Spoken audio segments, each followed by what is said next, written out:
Hola a todos, hoy estamos en otro capítulo de Más Ecosistema, el podcast. Hoy precisamente estamos hablando sobre lo que hay detrás de cada empresario y estamos hablando son de esas entidades que hacen parte del ecosistema de emprendimiento e innovación de Caldas. Mucho gusto, soy Olga Caro y estaré acompañándolos y también voy a presentarles a un invitado especial. Ustedes se preguntarán qué hace una empresa generadora o que trabaja en el sector de energía y que también de tecnología. Pues hablando de emprendimiento, y es que en el ecosistema son muchos los actores que han creído y que han apostado en apoyar a las empresas del departamento de Caldas. Hoy precisamente me acompaña Alejandro José Orozco Naranjo. Él es profesional con más de 10 años de experiencia en gestión de emprendimiento, de innovación y por supuesto acompañando a los empresarios. Él hace parte de Check Grupo EPM. Alejandro, bienvenido a Más Ecosistema, el podcast. Hola Olga, muchas gracias por la invitación y acá pues muy dispuesto a compartir experiencias, historias y parte del propósito de Check y el compromiso que tenemos con el territorio, con el emprendimiento y la innovación.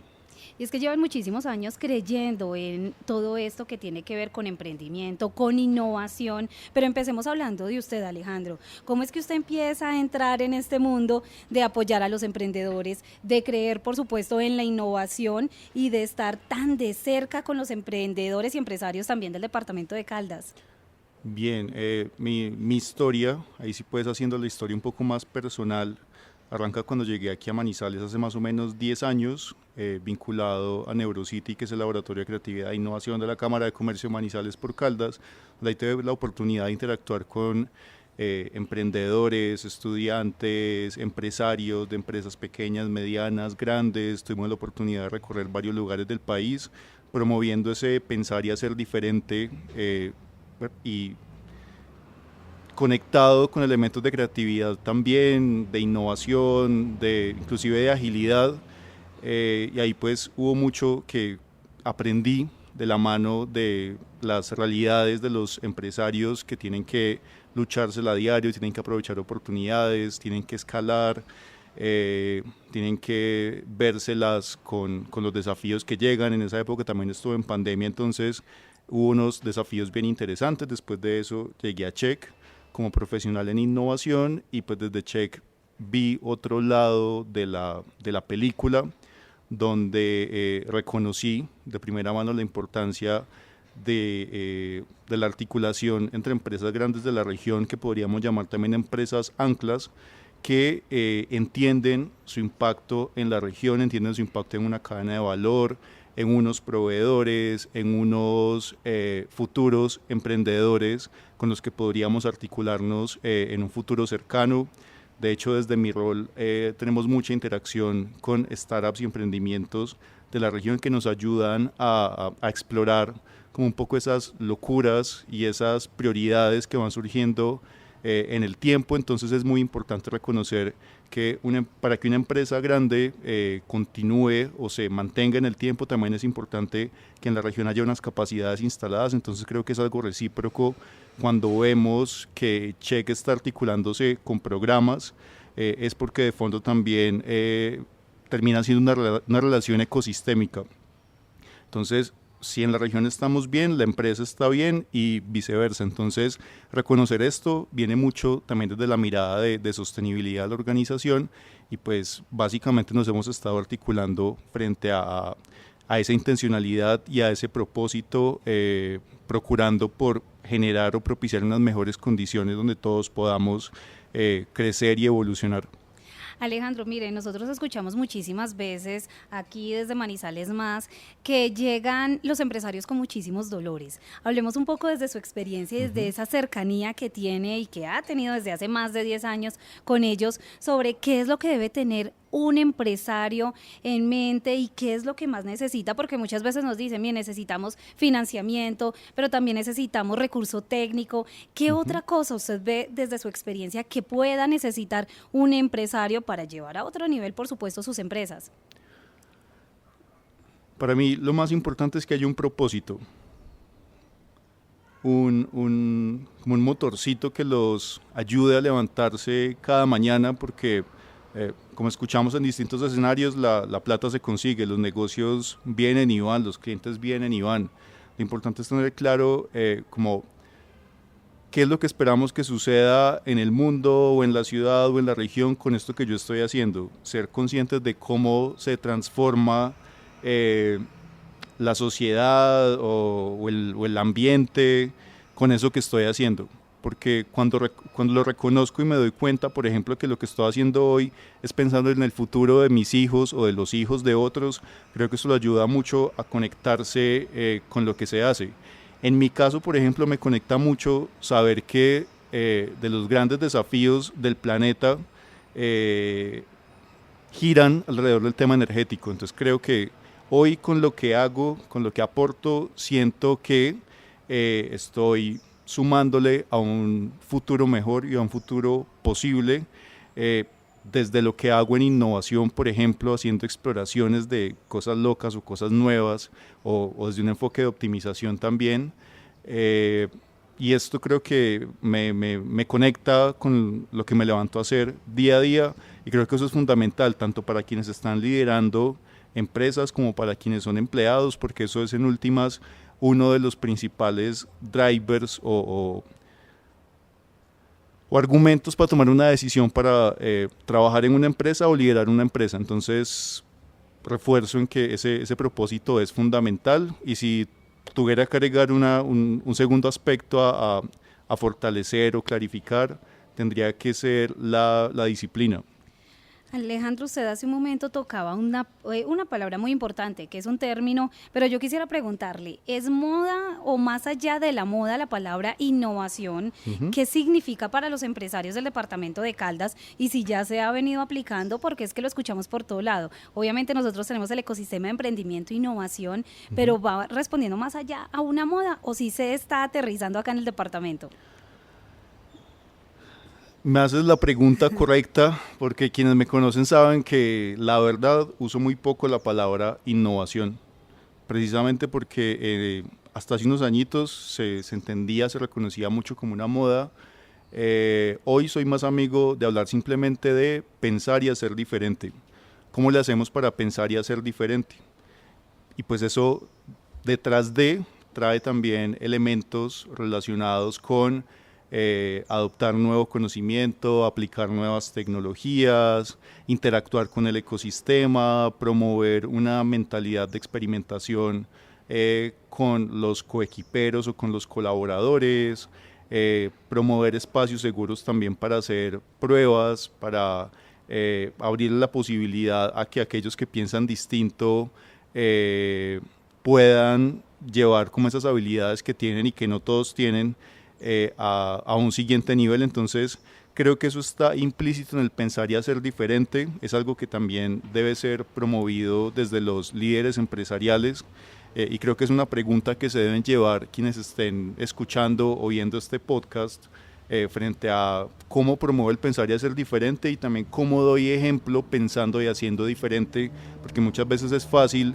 pedirle a otros algo que yo no estoy dispuesto a dar o no estoy dando. Creo que una manera de promover un comportamiento es dando ejemplo también. Y ahí yo quiero también preguntarles, ¿qué hacer, por ejemplo, con esas empresas familiares o de tradición? Si bien usted mejor que nadie conoce, las empresas acá en el departamento de Caldas son de una tradición, donde padres empiezan a delegar a sus hijos también esa responsabilidad, pero el reto de abrir su mente a nuevas formas de vender, a nuevas formas también de explorar mercados, no es del todo tan fácil. ¿Qué decir también a esos empresarios que vienen con empresas de tradición para que empiecen a innovar y también lleven un poquito más adelante su empresa o incluso exploren nuevas formas de hacer las cosas?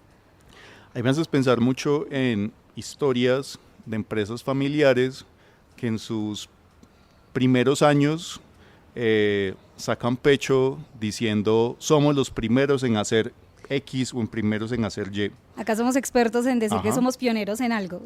El asunto es que ese espíritu, voy a decir que va decayendo con el tiempo, ¿sí?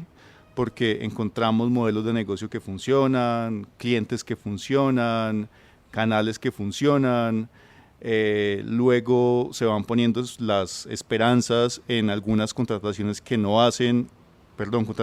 se hacen, y no, en ocasiones no funcionan como deberían, terminan adaptándose a la cultura organizacional como viene funcionando toda la vida. El llamado sería a que esta sangre joven que posiblemente viene de la misma familia sean asignados a cargos que posiblemente o de los cuales más bien esperamos que haya una renovación, ¿sí? Por ejemplo, en áreas de marketing, en áreas de innovación como es en la que estoy yo, o de proyectos especiales también, porque desde ahí es donde puede empezarse como a retomar o a refrescar esta semillita que dio origen a la empresa. Y en distintos escenarios he hablado con empresarios fundadores que ya llevan 20, 30 años operando, y lo que les acabo de decir no es secreto para nadie. El asunto es cómo mantener renovada esa visión de la organización. Si es una empresa familiar, pues nada, vinculemos a los más jóvenes y veamos cómo aprovechamos esas capacidades que tienen, porque no podemos decirnos mentiras frente a que pues estas personas tienen cierta influencia dentro de la operación de la empresa. Cómo los traemos y empezamos a operar dentro de marcos de experimentación, que aquí ya se me sale el innovador que llevo adentro hablando de marcos de experimentación, y se trata de aprender a plantear hipótesis, ejecutar experimentos y tomar decisiones. Creo que eso es algo que nos hace falta, no es simplemente alguien tiene una idea, toma todo mi dinero, sino simplemente, hazme una propuesta, ¿qué hipótesis tienes? ¿Cómo vas a medir el éxito de la ejecución del experimento y qué decisiones vamos a tomar? Entonces creo que eso también es fundamental, irlo incorporando. Mire, Alejandro, yo creo que muchas veces un empresario que de pronto lo esté escuchando de tradición diga, bueno, él está hablando muy bonito, está hablando muchas cosas, pero si le pudiera hablar en este momento al empresario de tradición, ¿cómo le diría para que crea en esas nuevas generaciones que quieren innovar, que tienen la mente revuelta de ideas y que puedan transformar su empresa sin perderla? Porque es que el miedo es decir, yo he hecho esto durante 40 años, me ha funcionado, y venir ahora a cambiar lo que ha funcionado no debería ser. Hablemosle al empresario para que en verdad dé ese paso y diga, puedo creer en todo lo que dicen de tanta innovación y que puede aportar. Yo ahí me devuelvo un poco a como esa sensación o ese estado mental que pudieron haber tenido cuando estaban arrancando con la empresa. Y es que piensen en qué les hubiera gustado que les hubieran dicho en ese momento, o qué historia les hubiera gustado escuchar en ese entonces, porque creo que devolverse en el tiempo y entender que en ese entonces no habían como tantos temores, igual tampoco había mucho que perder, pero creo que volver a esas raíces, a ese, digamos, valentía también que tuvieron en ese momento, o a esa hambre inclusive, volver a ese espacio, a ese momento, a ese estado mental puede ayudarles a recuperar o a abrir las puertas para que vuelvan a suceder cosas distintas en la organización, vuelvan a identificar dentro de la empresa quiénes son esos pensadores diferentes, quiénes son los hacedores diferentes, y creo que eso es algo fundamental frente a identificar talentos en la organización, porque aunque unos funcionan muy bien para mantener la casa funcionando, para organizar la casa, como digo yo también, hay otros que están más dispuestos a salir a la calle a cazar. Unos estamos como más dispuestos a quedarse en la casa organizándola para que todo funcione como un relojito, y otros dispuestos a salir a la calle, identificar oportunidades, articularse con el ecosistema. Entonces creo que eso es parte de esa identificación de fortalezas que tiene cada uno, que seguramente cuando este empresario tradicional, lo que lleva muchos años con su empresa, y si lleva muchos años es porque ha sabido hacer las cosas, pero seguramente se está haciendo la pregunta, ¿qué otras cosas nuevas puedo hacer para generar y capturar valor? Entonces creo que es fundamental que cuando tengan ese tipo de dudas se devuelvan en el tiempo, hagan esa introspección y se hagan preguntas como las que acabo de mencionar. Alejandro, yo quiero preguntarle también desde su experiencia en Check, en estos años, ¿qué ha aprendido usted de pronto de esos empresarios que han generado conexiones con empresas de gran tamaño? Porque llegar a conectar con una empresa como Check no siempre es tan fácil, pero también, ¿qué barreras de pronto usted ha encontrado en los empresarios? Porque es que hay muchas barreras que se ponen ellos mismos al decir, no, pues qué rico yo llegar a negociar con esas empresas, pero eso es real. ¿Qué ha encontrado usted de esas conexiones de valor que ustedes realizan? Muy bien, esta pregunta me hace recordar experiencias que hemos tenido con programas como Innovate, como Innovatec, con el Gran Desafío Check, donde buscamos aliados para distintos procesos, también con procesos que hemos hecho con nuestros proveedores directamente. Tiene que ver mucho con paciencia. Hace unos años leía que un proceso de contratación o articulación entre una empresa proveedora o pequeña y una empresa grande estaba más o menos entre 1 y 3 años para lograr que algo se pudiera concretar. Entonces eso es paciencia. 3 años para una empresa es muy corto plazo. Caso Check, nuestra planeación estratégica está al menos a 10 o 20 años. Entonces 1 o 3 años es nada. Pero si vamos del otro lado de la película o de la moneda, para un empresario pequeño o mediano, 1 año es largo plazo. Entonces ahí el llamado es, 1, a tener paciencia, 2, paciencia frente al tiempo, 2, tener paciencia frente a los procesos internos de una empresa grande que también pues requiere estar en articulación o en conexión con distintos actores. Los tiempos son largos. Ahorita, por ejemplo, estamos en ley de garantías y muchas cosas se detuvieron a nivel de contratación como empresa, y eso implicó hacer una planeación adecuada desde el año pasado. Entonces son cosas que en ocasiones para quien está queriendo hacer negocios con Check no está en su mapa, por lo menos actualmente. De hecho, estamos en conversaciones con Novatec, que es una empresa de la región, con quienes estamos haciendo o tenemos la intención de hacer algunos experimentos o pruebas con unos dispositivos que nos están ofreciendo. Queremos hacerlo en el marco de una contratación, pero el asunto es que tenemos que esperar hasta la ley de garantías para que algo pueda suceder, y venimos en conversaciones con ellos desde hace 1 año y medio. Entonces, imagínate la paciencia que nos han tenido, pero esperamos poder llegar a feliz término con lo que estamos haciendo.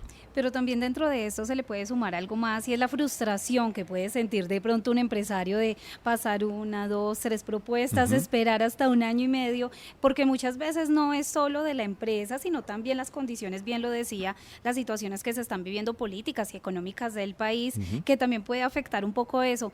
Sabemos que detrás de cada empresa hay muchísimas personas, hay familias, hay ese sentimiento, esa humanidad que no se debe despegar de la empresa. ¿Cómo acompañar a ese empresario para que en esos procesos de frustración no afecte lo que es tanto la innovación, pero también el crecimiento de esas empresas? Porque es que muchas veces nos pasa que ponemos toda nuestra energía, toda nuestra esperanza en un negocio que de pronto por X y motivo no se consolida. ¿Cómo hacer para manejar eso? La respuesta, como muchas veces, está en el ecosistema. Entonces, con esto me refiero a participar en estos espacios de relacionamiento o de charlas que en ocasiones se ponen a disposición de los empresarios, allí con un café con otro empresario contándole de una dificultad que se pueda tener. Esto puede ayudarnos a abrir puertas, a identificar nuevos clientes. Entonces creo que en últimas estos espacios, aunque se crean en torno al conocimiento, pueden terminar sirviendo también como una especie de grupo de ayuda, porque posiblemente otra persona tuvo una dificultad como yo la tuve, compartamos un poco, y allí hay pues como muchos aprendizajes que funcionan y que sirven, que posiblemente sean de otros sectores, pero nos pueden ayudar a hacer conexiones distintas de algo que creemos es muy determinístico o único. Creo que únicamente me pasa a mí, que es como sucede también en un contexto más psicológico, que pienso que soy el único que se siente así, pero luego cuando hablo con otro me doy cuenta que no estoy solo y que hay otros que están enfrentando situaciones como la mía o inclusive más complejas. Alejandro, ya finalizando y llegando al fin de este episodio, yo quiero que nos diga cuál es el tipo de empresario que requiere el departamento de Caldas, ese empresario o esa mentalidad empresarial que requieren para llevar adelante todas sus innovaciones, todas sus ideas y sacar, por supuesto, adelante esa empresa que tanto sufrimiento a veces tiene, pero que también tantas victorias genera. Bueno, ahí también recurro a mi experiencia previa con lo que te contaba ahorita con Neurocity, que estuve en varios lugares del país, en ciudades grandes, medianas, pequeñas, interactuando con muchos tipos de empresarios y aunque no lo creamos, los empresarios de Manizales están muy bien posicionados, casi que lo que piensan o sienten en otras zonas de nosotros es admiración por lo que hacemos, por cómo nos movemos, por las decisiones que se toman. Cuando vienen a esta ciudad, pues ven que hay progreso, ven que hay trabajo, bienestar, entre otros.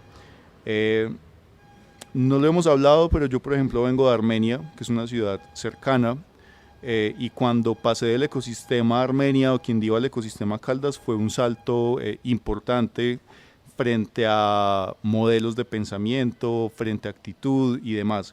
Yo creo que el empresario caldense tiene unas características relacionadas con visión, con disciplina, y donde me enfocaría sobre todo frente a lo que se debe fortalecer, creo que va muy de la mano frente a la adopción de nuevas tecnologías.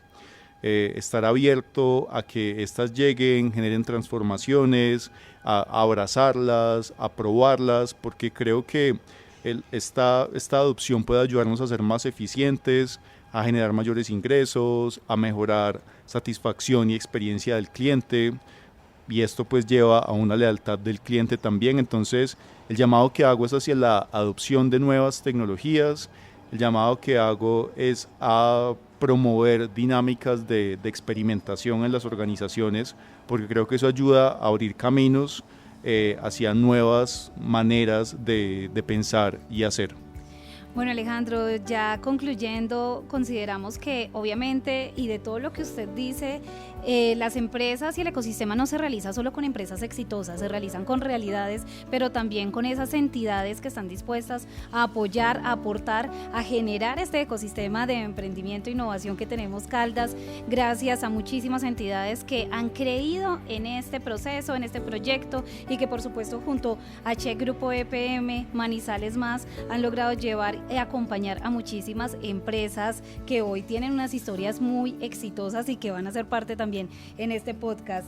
Alejandro José Orozco Naranjo, muchísimas gracias por acompañarnos, por contarnos tantas cosas desde su experiencia, su perspectiva, pero también dentro de todo lo que han venido realizando ustedes por apoyar a los empresarios. Por acá hasta una próxima oportunidad.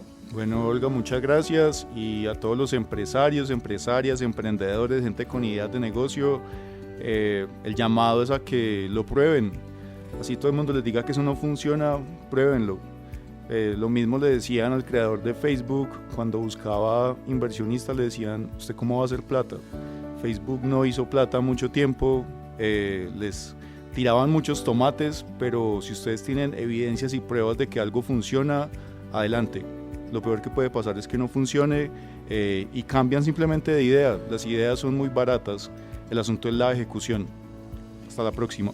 Por supuesto, para todos ustedes, muchísimas gracias. Esto es Más Ecosistema, el podcast, y estaremos, por supuesto, con más más historias de muchas personas. No se les olvide seguirnos en nuestras redes sociales y también buscarnos en YouTube y en Spotify, donde seguiremos compartiendo todos estos capítulos.